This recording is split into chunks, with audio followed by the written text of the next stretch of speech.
Hi everyone! This is Donna again and welcome back to my YouTube channel. For today's video, ituturo ko po sa inyo kung paano ako magluto ng special bibingka. So, ito po yung mga ingredients na kakailanganin natin. Una, yung ating glutinous rice flour. Next is yung ating flour, any kind of flour po. Pwede na po yung ordinary na flour. And then, yung ating coconut cream, 400 ml. Sugar, kahit anong sugar po, white sugar, pwede. Mas gusto ko lang po kasi yung brown sugar kasi nag-a-add siya ng ibang lasa dun sa ating bibingka.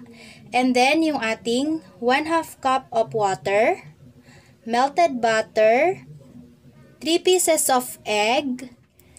Kailangan din po natin dito ng 2 tablespoon of baking powder. And para naman po sa ating toppings, gagamit po ako ng cheese and salted egg or yung itlog na maalat.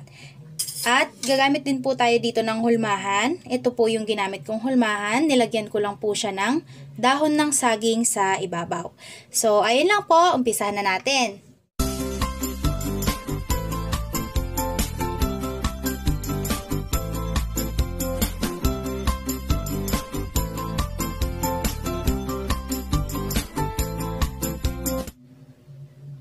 Ang una po muna natin gagawin ay imimix natin yung ating mga dry ingredients or pagsasama-samahin natin. Unahin na po natin yung ating glutinous rice flour. Isi-sift muna po natin sila.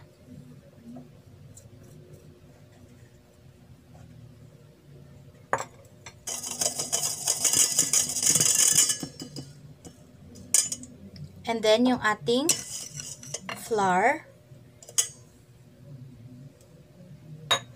Isasama ko na rin po dito yung ating baking powder.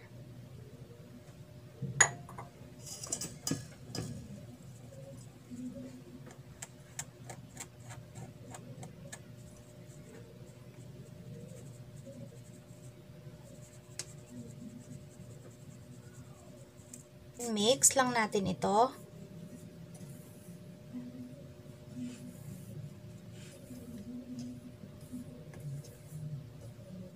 After nating ma-mix yung ating dry ingredients, isusunod naman natin dito yung ating mga wet ingredients.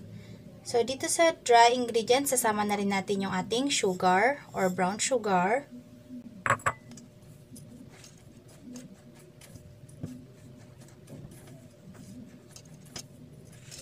And next po natin gagawin ay imimix na natin yung ating mga wet ingredients. Uunahin na po natin yung ating egg.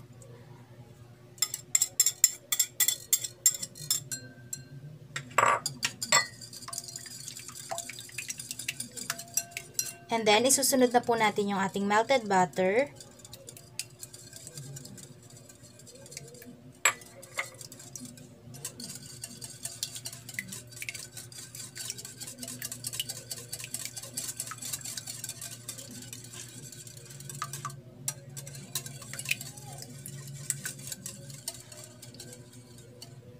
And then, ilalagay na po natin yung ating 1/2 cup of water. Mix lang po muna natin to hanggang sa mag-combine yung tatlong mga ingredients na nilagay natin.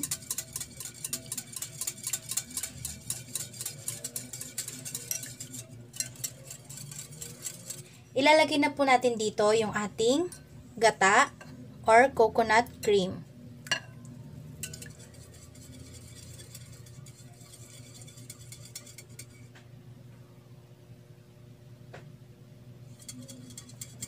I-mix lang po natin ito ng maayos hanggang sa mag-combine na lahat ng mga ingredients na nilagay natin.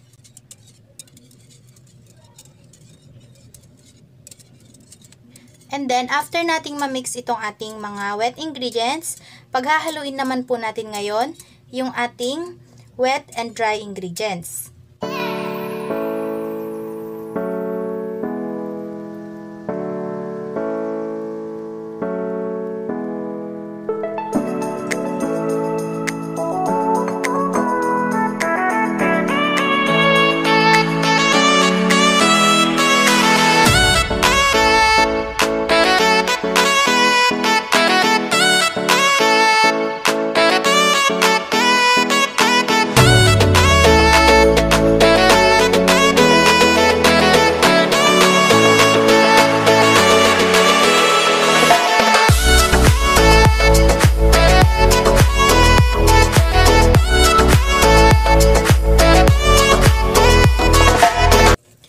i-mix lang po natin ito ng maayos hanggang sa masiguro natin na nag-combine na lahat yung ating mga ingredients na nilagay or yung ating wet and dry ingredients. Kailangan po masiguro natin na nag-mix na sila or na nahalo na natin ito ng maayos.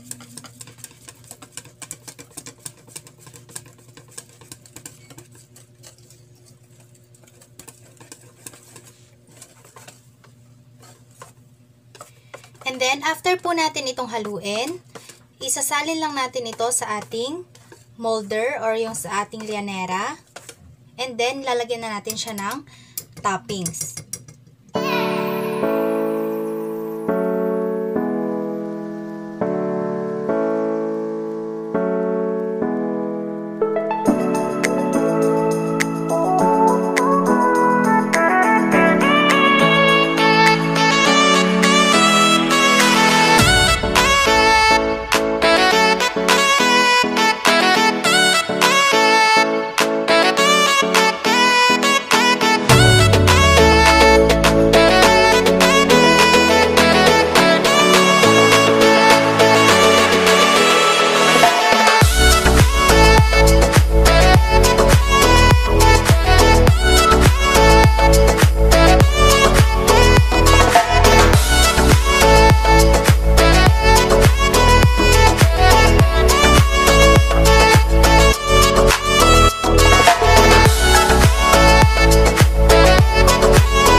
So, after po natin malagay yung ating mga toppings, ngayon naman po ituturo ko sa inyo kung paano gumawa ng DIY oven or do-it-your-own oven. Dahil nga po no bake ito, hindi tayo gagamit ng oven. So, gagawa po tayo ng sarili nating oven. And so, gagamit po ako dito ng kasirola, yung medyo malalim lang siya, ng konti. And then, lalagyan natin siya ng buhangin. So, lalagyan lang natin ito ng konting buhangin.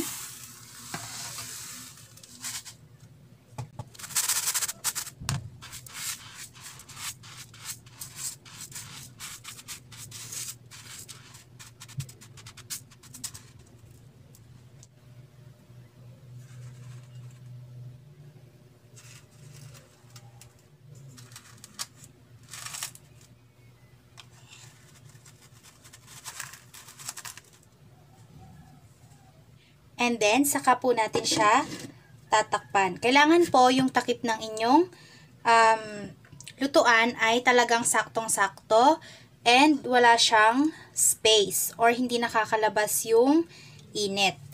So, ayun lang po. Isa lang na natin yung ating mga bibingka.